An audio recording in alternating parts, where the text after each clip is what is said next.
Hey guys! Hey guys, my name is Alyssa, I'm Marcelina. and welcome to Wellness Wednesday. We're gonna talk about international life.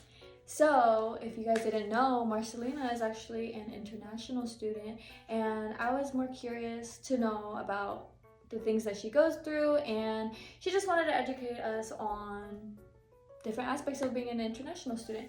So, I'm going to be interviewing Marcelina, and she's going to be answering for us. Yay! Okay, so I just want to go into some deeper questions for Marcelina to answer. So, Marcelina, what has been the most challenging part of the language barriers and cultural differences while living here? I think the most challenging part for me was definitely the language barrier and the fact that I cannot fully understand the other person, or they have a struggle to understand me because I use some words that doesn't make sense, or I hear some analogies that I don't understand, such as once in a blue moon. That was an analogy I was like, what is that, right? Like, it's a little crazy. Yeah, other than that, I think pronunciation was also a huge thing. It's very hard to pronounce certain words. And being fluent in my second language, yeah, that took me a long time to get there, to actually make coherent sentences.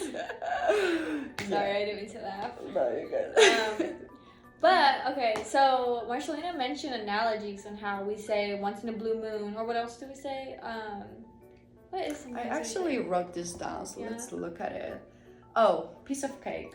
Yeah, when something's easy, we say that's a piece of cake. But I was curious, Marcelina might struggle with analogies that we say, but what about Poland analogies? So, Yeah. what are some Poland analogies that we might not understand? That's very funny because piece of cake, we literally say bułka z masłem, which means like it's so easy, like a bread and butter.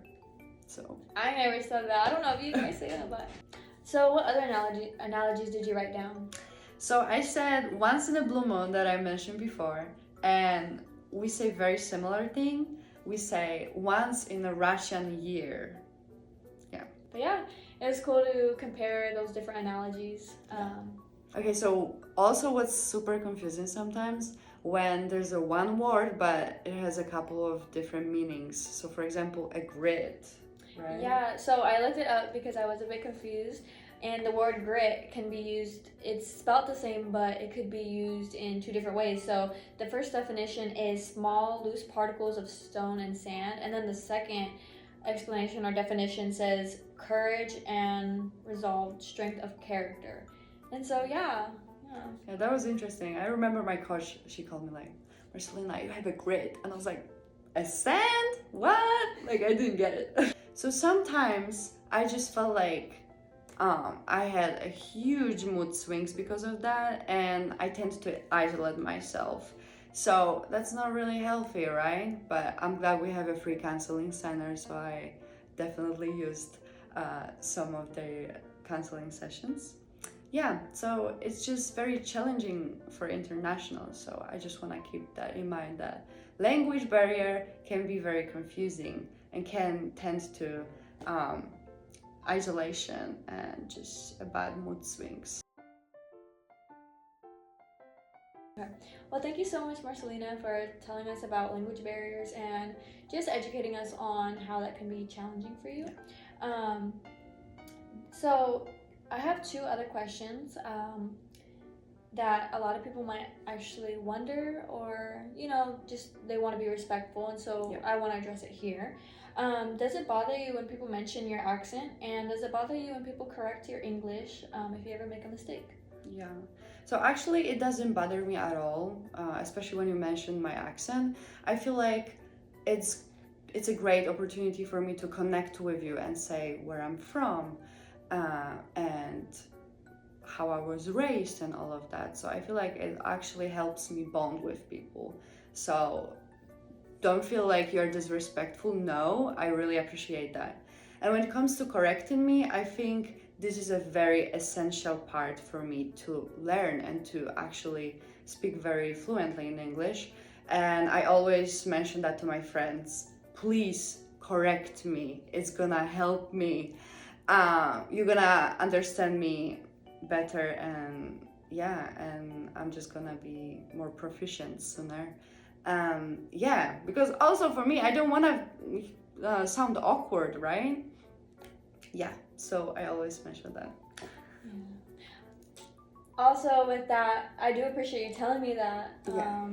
Because there's times when, like, I'll catch, like, small mistakes, and sometimes before you told me that you were okay with me correcting, I didn't know if that was disrespectful to correct, but I'm glad that you take it as a chance or, like, an opportunity to learn. So, Yeah, thank you for that. I feel like every international would appreciate that, that's for sure. That's why we're here, right?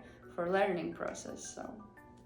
Well, thanks so much for sharing that. I want to go on to a heavier question. How has it been going for you being so far away from your family, and how do you deal with feeling homesick? Yeah. So homesickness, it's a real thing, it's an awful thing, and yeah, I'm just like super glad that I'm a swimmer and I have this sense of community because of my swimmers over here. So I always know that I can go to them, talk to them, vent, and just be fully myself. But I know it's hard to don't have that as an international, because being far away from home, it's just sometimes I just cry so much. It's a natural thing, and I just need my comfort blanket. I need to hug myself. And so for internationals, when we first got here, I remember like my freshman year, I didn't really have a lot of friends. That definitely bothers me and my self-esteem for sure. Yeah, so I was just like, well, I need somebody to sometimes at least like check in with me and see how I'm doing. So if you have a chance to talk to internationals, please offer some sort of help. Like ask them how they doing, if they have a place to stay for holidays. I think that's a real issue, because keep in mind that internationals, when it's a Thanksgiving break or Christmas break, sometimes the financial aspect doesn't let them to come back home and see family. So please check in and ask if they have a place to stay, because being by themselves like during Christmas time, it's not really fun. And it definitely can cause a lot of stress and anxiety. Yeah, so please check in. All right, and my last question to you, Marcelina, is do you feel lonely at times? And if so, how do you deal with those moments? Yes, I do feel lonely sometimes, even though I'm a junior and I have a lot of friends over here and some sort of social support.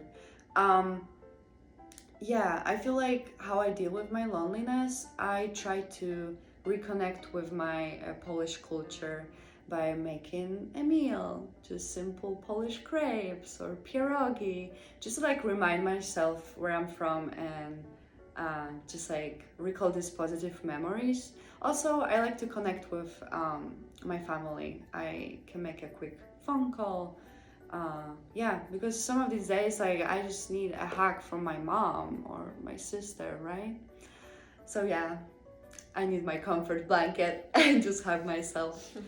Yeah, sometimes I need to cry too, but it's okay. That's good. Well, those are all my questions I have for you. Those were all great answers, and I really appreciate you just sharing everything and being vulnerable in those type of situations and just talking about it. Do you have anything else that you want to share with us? I just want to say that be more patient and understanding. That's the real thing, I would say. And for internationals, focus on some sort of self-regulation strategies that also helped me a lot. Yeah, I remember when I was a freshman and I just needed to like go to the bathroom and just literally breathe for a second because I was super overwhelmed. So I'll also keep that in mind to like check in and like ask if everything is okay. Yeah, so try to understand and accept the other person. Fun fact, I have a list of words on my phone that I have learned or I was super confused with or whatever. Like I just heard like people were saying, I'm like, what is that? Let me just write this down. Yeah, so one of it is, for example, aloof from, which means and different, right? That's what I learned recently. A fun fact.